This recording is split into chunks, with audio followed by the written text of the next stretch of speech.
Have you ever seriously wondered what heaven is really like? Beyond the cliches of fluffy clouds and angels playing harps. Well, there's actually a super detailed theological vision for it, and today we're going to break down a specific biblical perspective on what eternity might just hold. Let's get into it.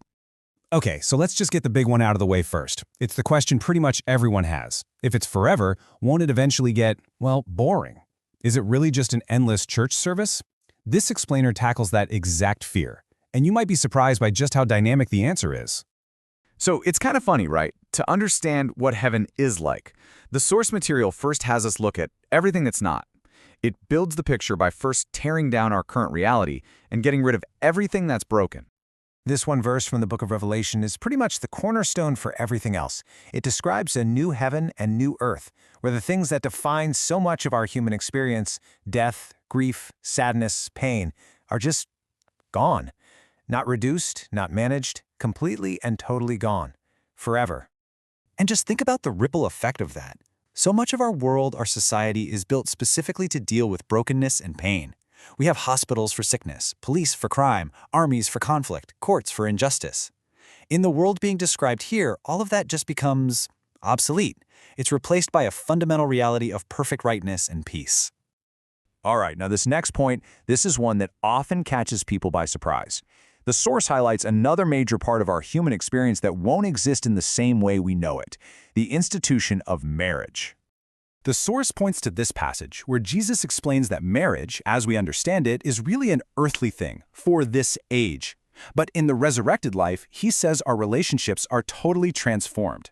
People are described as being like the angels in this respect. They don't marry. Now, the crucial point here isn't about loss, it's about fulfillment. According to this theology, it's not that you're losing companionship, it's that the deep need for intimacy and connection that marriage points to on earth is finally, perfectly, and completely fulfilled in a new and way more profound closeness with God himself. Okay, so we've cleared the slate of what won't be there. So let's flip the script and start building the vision. What will heaven have? This is where the picture starts to get incredibly rich and honestly pretty epic. So instead of some kind of formless spiritual void, the source describes a world with real, recognizable structures, but all of them are perfected. You've got nations with their own unique cultures, but zero corruption. You have leaders, but they are perfectly just.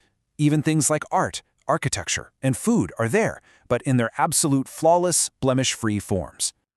And this isn't just guesswork. The scriptural basis for this idea comes from passages like this one in Revelation, which literally talks about nations and kings still existing and bringing their unique glory into this new city. So it's not about erasing culture, it's about purifying it.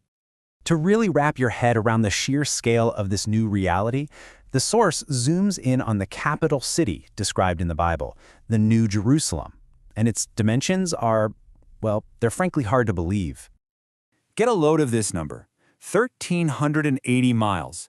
Now, just for some perspective, that's roughly the distance from Chicago to Miami. It's a massive distance. But here's the thing, that's only one of the dimensions. And this is the part that just blows my mind. According to the text, the city isn't a massive square on the ground. It's a perfect cube. It is 1,380 miles long, 1,380 miles wide, and, incredibly, 1,380 miles high. So how in the world are we supposed to comprehend a height like that? The source provides a pretty wild comparison to help us out. Let's start with this number, 250. You would have to take Mount Everest, the tallest point on our entire planet, and stack it on top of itself 250 times just to reach the top of this one city. I mean, that's a scale that just breaks our modern understanding of architecture, even physics. So, we've talked about the society, we've talked about the mind-bending physical scale, but what will it actually feel like to be there? Well, this is where we kind of hit the limits of what our human brains can even process.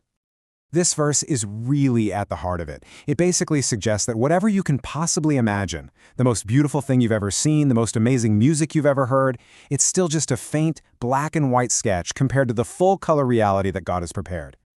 So, building on that idea, the source speculates that we can take the best things we know on Earth and just imagine a heaven version of them. The best food, the best music, the most incredible colors in art, all of it perfected and amplified beyond what our senses can currently even handle. But the most profound experience of all goes way beyond that. See, in the Old Testament, the Bible sets up this very clear principle. In our current human state, the raw glory of God is just too powerful, too overwhelming for a person to experience directly and survive it. And this is the ultimate game changer. That barrier, that fundamental limitation of being human, is removed. The one thing that was impossible on earth becomes the central, defining reality of heaven. You get to see God's face. So what does that even mean?